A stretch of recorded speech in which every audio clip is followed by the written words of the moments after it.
A small tug like this would be used to take individual barges or vessels around the harbor, and they would be used, the tug would bring barges together so they'd make a large tow. A lot of people think you go down the river, catch a pail of minnows, bring them home and sell them and make $50, $60, and boy, good day's pay, you know. But there's a lot of hidden expenses that most people don't even realize. This time on the river, we're going to meet Eleanor. She's quite a tugboat with quite a history behind her. And we're going to bait you with a man from Claverick who, for a hobby, takes up the baiting business when we come back right here on the river. In the summer of '86, Joe Fleming of Edgewater, New York, donated a 1924 tugboat named the Eleanor to the Hudson River Maritime Center in Kingston. We'll board the quaint little tug as we take a ride and find out its history. The tug Eleanor was built in Baltimore in 1924 as a working tug, a small harbor tug, and worked there until the late 70s, which time a young man by the name of Bill Rowe brought it up to Long Island. It worked there for a few years as a working tug, and eventually he restored it. I bought it from Bill in the spring of '86, primarily to take family and friends to the Statue of Liberty celebration. We took it there on the 3rd and the 4th, had a great time. The boat ran well, and we felt it deserved a good home. So I talked it over with my family, and we donated it to the Maritime Center in Kingston. Towing large vessels is an easy task for this one-engine, single-propeller tug. A small tug like this would be used to take individual barges or vessels around the harbor, and they'd be used, the tug would bring barges together so they'd make a large tow. But a tug like this would not be used in the open ocean, but it would be used in harbors and rivers, towing 1 or 2 barges at a time because of its small size. And how much can it pull? If you figure that the tug can pull approximately 35 pounds per horsepower, it probably can pull with a force of somewhere between 5,000 and 7,000 pounds, depending upon the size of the engine. And this boat probably has a drawbar pull when it's towing of something over 5,000 pounds at full throttle. There was a particular reason why Joe bought the Eleanor instead of a modern yacht. Tugboats have a lot more charm than yachts. As a matter of fact, when we were in New York Harbor, quite often we found people leaning off the sides of 100 and 150-foot private yachts taking our picture, and we found that we weren't taking their pictures, so it tells you something there. There's some sort of a charm about a tugboat that's different than just the average pleasure boat. Joe says the main reason for donating the Eleanor to the Maritime Center deals with his strong ties with the river. I grew up on the Hudson River as a child, and my heart is here on the Hudson. So if I can, in some small way, make a donation to preserving some of the character and some of the history of the river, then that gives me a great deal of satisfaction. Jerry Henney, a director at the Maritime Center and owner of the Rip Van Winkle cruise ship, says he's very excited the Eleanor's at the center.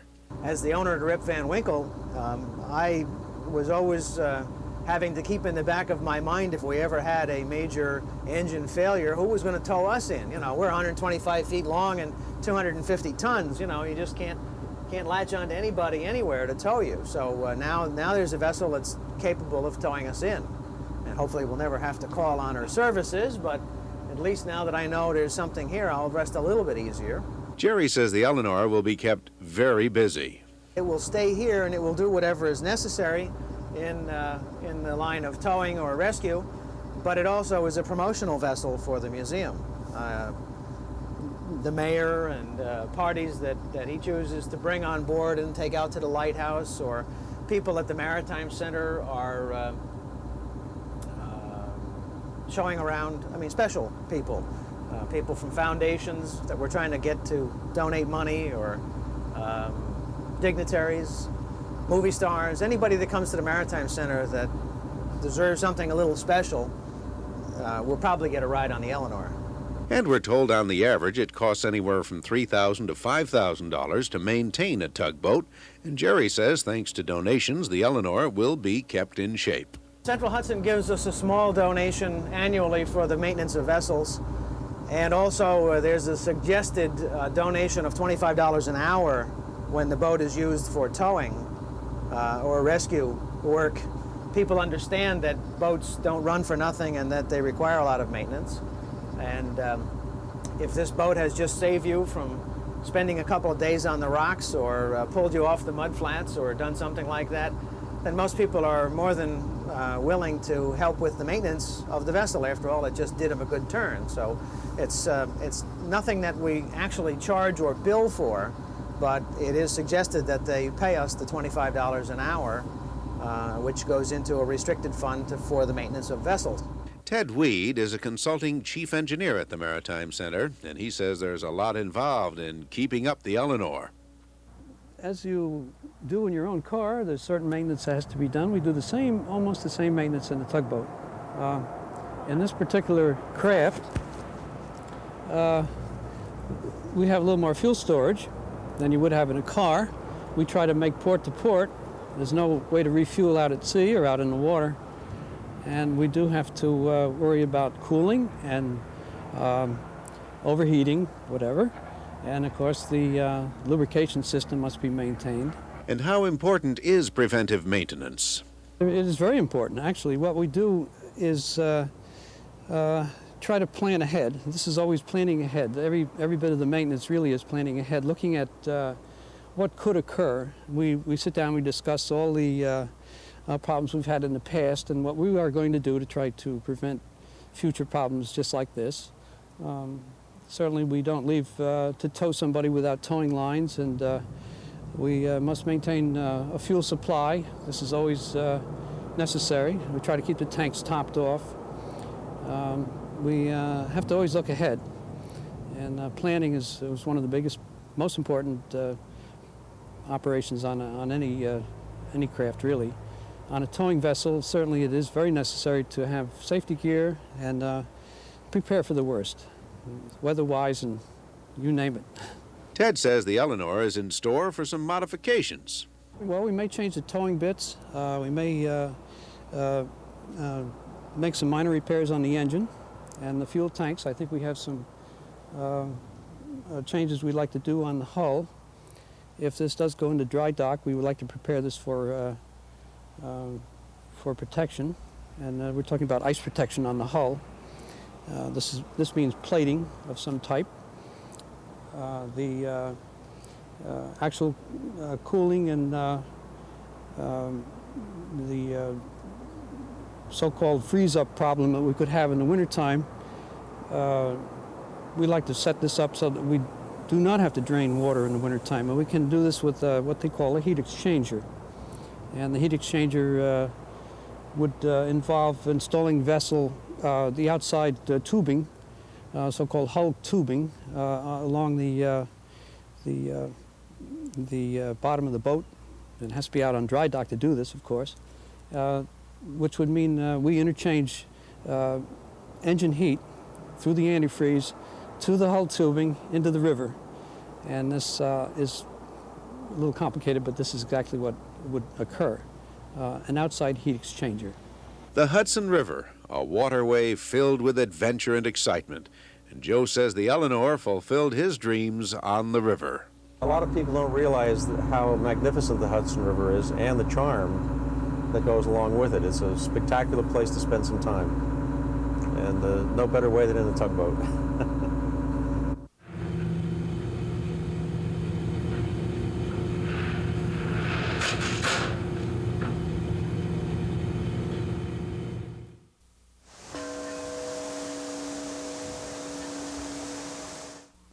Fishing is a sport that requires patience and dedication, but without the right bait, even the best fisherman would not be successful. Everett Knack is director of the Hudson River Fishermen's Association. He opened Knack's Bait and Tackle Shop 20 years ago in Claverick as a hobby, and he starts netting his bait in May and continues until the ice freezes over. We net the Hudson River. We net all the way from Poughkeepsie to Albany, in every place that we can find, wherever there might be different kind of baits. We catch spot tail shiners, we catch golden shiners, We catch killifish, and in the last few years we've started to see some silver sides.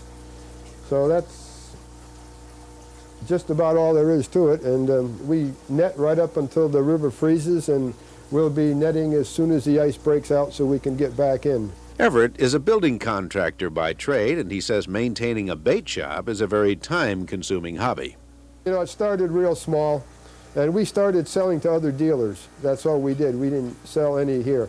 And then one of the dealers in Hudson passed away, and there really wasn't any bait in the area, so we started a little shop here, and it grew and grew and grew, and now it keeps me pretty busy. This is just my hobby, really, and it's becoming a full-time job.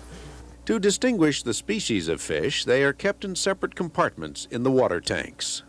Now these are pike bait. They're golden shiners. They come out of the Hudson River. Most of these right now are going to Saratoga Lake, Lake George, Lake Champlain. An awful lot go over to Massachusetts. They have real good pike fishing over in Massachusetts. So the Massachusetts boys that come over every Wednesday, pick up 25, 30 dozen of these big bait and go over there. Then these are a little bit smaller. They're used for pike and walleyes, and they come out of the Hudson River. They're also golden shiners. Then these are what they call hardheads or killifish, and they come from the Hudson River. There's a pretty good supply of those in the river, but not as good as it used to be. Then these are pickerel bait, and they're also golden shiners, just a little smaller variety, and they come from the Hudson. And these are perch bait, trout bait. It's just a smaller, those are spot tails, icicles, and golden mixed. And this variety comes from Arkansas. We weren't able to catch enough of those this year to supply ourselves, so we have to buy them. And in the spring, we usually have a large quantity of icicle shiners here. Most of the icicles come from Lake Champlain and the Mohawk River. So we don't have too many icicles down here in the Hudson. I guess they just not the right environment for the icicles. But After the bait is caught, it is first transported into holding tanks a couple of miles down the road from the shop. these are our holding tanks. We have 9 of them here in this little pole barn. And we net the bait from the river and bring them up and store them out here in this little pond. There's 2 little ponds here. Then just before the ice freezes, we net them out of those ponds and bring them in and hold them in these holding tanks. And we have this water supply is just the outlet from one of the ponds. It runs pretty steady, and if it gets down to 10 or 15 below zero, we have to put heaters in them, but usually they stay open pretty well.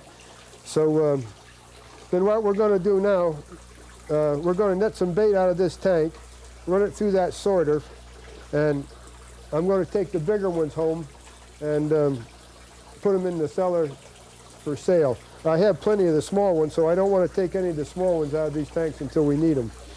So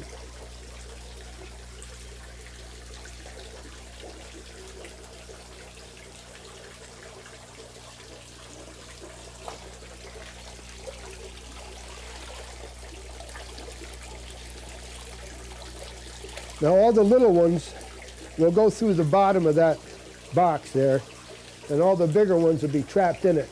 So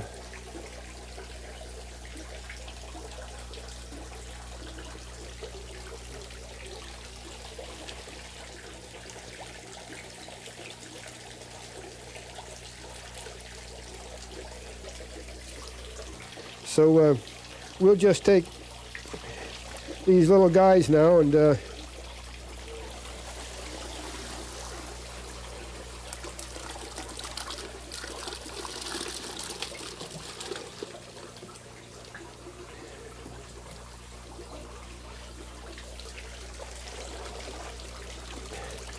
an assortment of just about everything. That's just the way they come out of the river. There's some hardheads, there's some shiners, there's some spot tails. See, there's even a crappie there that got mixed up with the bait. So we have to sort them out. We put those all back in the river. And the shiners we sell. So now we're going to take this home with us and aerate it for 6-8 hours until the water temperature in this pail reaches the water temperature in the tanks that are home in the cellar. Then we can sort them out, and then we won't lose them. They'll survive. If you take them in now and just sort them and dump them, the shock will kill them from the different temperatures. They'll stand about 5 degrees, and if you do much other with that, then you will lose them. And starting a bait shop can be very costly. It's expensive to get started, and you know, you have to own a piece of land, and it's very hard to get a piece of land with good water on it. So I was fortunate enough to be able to buy this, and now it's not too expensive to maintain. But you know, there's licenses, and there's truck licenses, boat licenses, insurance. So it's not all that profitable, really. You know, by the time you figure up there. When I first started, my insurance was like $85 on the boats and that, and now it's $550 for a season. So, you know, there's a lot of things. A lot of people think you go down the river, catch a pail of minnows, bring them home, and sell them, and make $50, $60, and boy, good day's pay, you know.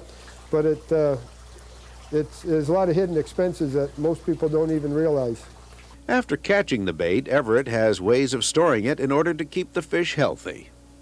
You have to keep aerators running in the pumps, in the tanks. You have to have fresh water running in the tanks.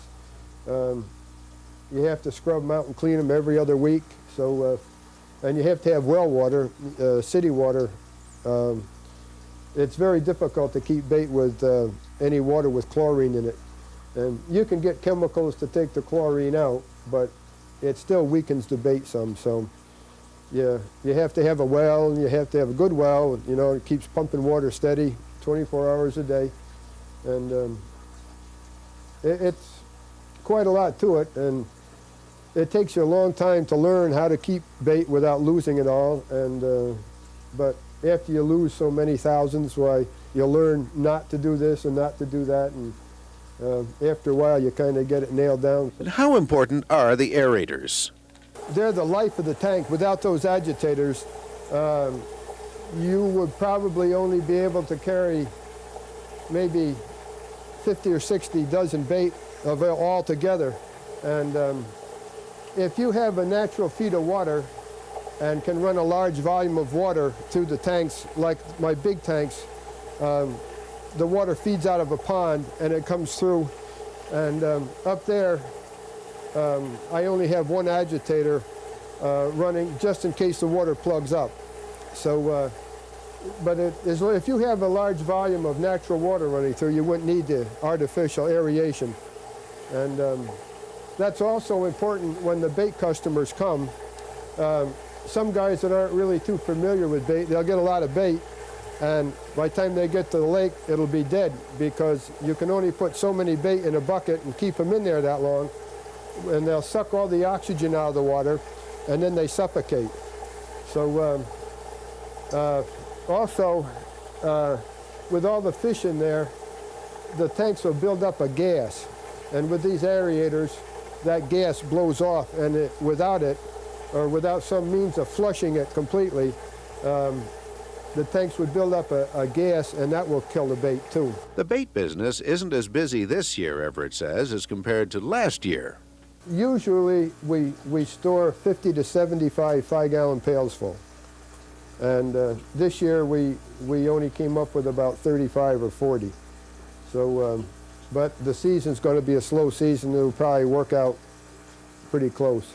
Overall, the bait population in the Hudson isn't as abundant as it was years ago. My uncles fished the river, and my father didn't fish an awful lot on the river, but he used to like the herring fish. And of course in the spring we shad fish, and we used to striper fish, we used to sturgeon fish, we used to catch goldfish, and they used to be big goldfish in the river, 8 to 12-inch goldfish. And that used to be our main catch. And we'd catch about 5,000 a year. And we sent them to the World's Fair in New York City and out to Seattle. We sent some to the Presidential Palace in Mexico City one year. And we used to get about 5,000 goldfish that went between 8 and 12 inches. Then they got a disease, a goldfish ulcer disease. And as far as commercial fishing goes in the river, they're completely gone. Occasionally, you'll see 1 or 2, but we used to catch some days 1,000 a day. And that was, you know, we had the tanks for our goldfish, so the goldfish weren't there in the winter, so we put minis in it in the wintertime and, you know, kind of diversified. And then we used to catch eels whenever we could, but they stopped us from doing that now, so it's really tough to. Shad and herring are about the only thing you can legally take on the river. Being a commercial fisherman on the Hudson could be a difficult occupation. We have marketing problems, and we have ship problems, we have weather problems, and we have contamination problems. The shad and the herring are not contaminated. You know, they're ocean-run fish, and the PCB levels in those are way, way down. So nobody has to be afraid to eat the shad or the herring that come in out of the ocean. So, and the roe is almost 100% free of any contamination. So they're perfectly safe to eat, and we smoke a pile of them. Smoked shad are delicious. The roe is good. The fish itself are real good, but they're bonier than a hedge fence.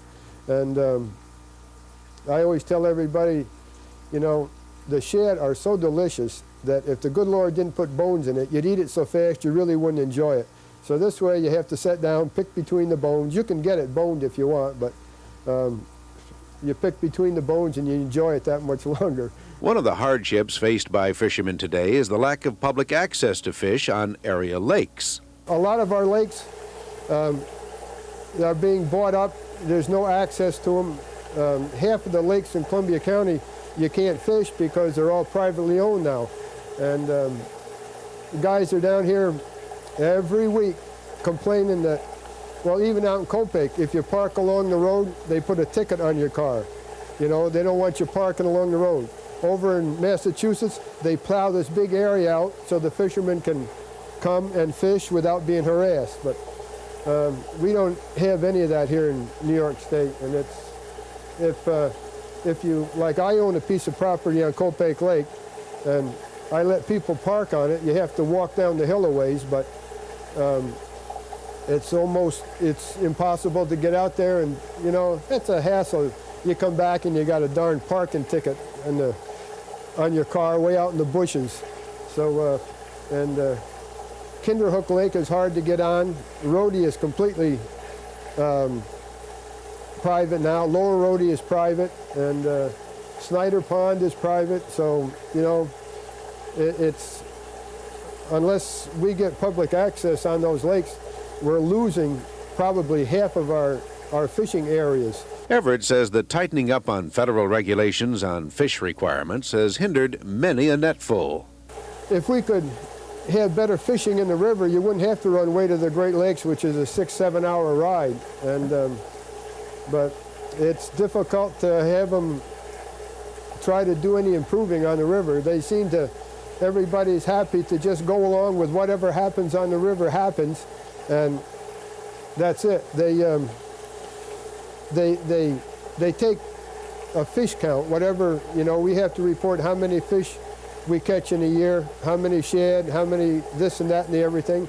And, you know, it's all put in the computer. And then they have the Alosas out there looking for the young of the year. If you have a good year, they write down you have a good year. If they have a bad year, they write down you have a bad year. But nothing is ever done about it except restrict the commercial fishermen. And you know, we have the biggest striper population on the East Coast. And as far as hurting the striper stocks, you know, we've been banned for 12 years where all the other states have been out catching their stripers, and they've sort of depleted them. But you know, we've been kind of taking care of ours for 12 years. We have a large striper population, and now we can't catch it. So there's a lot of unfairness to it.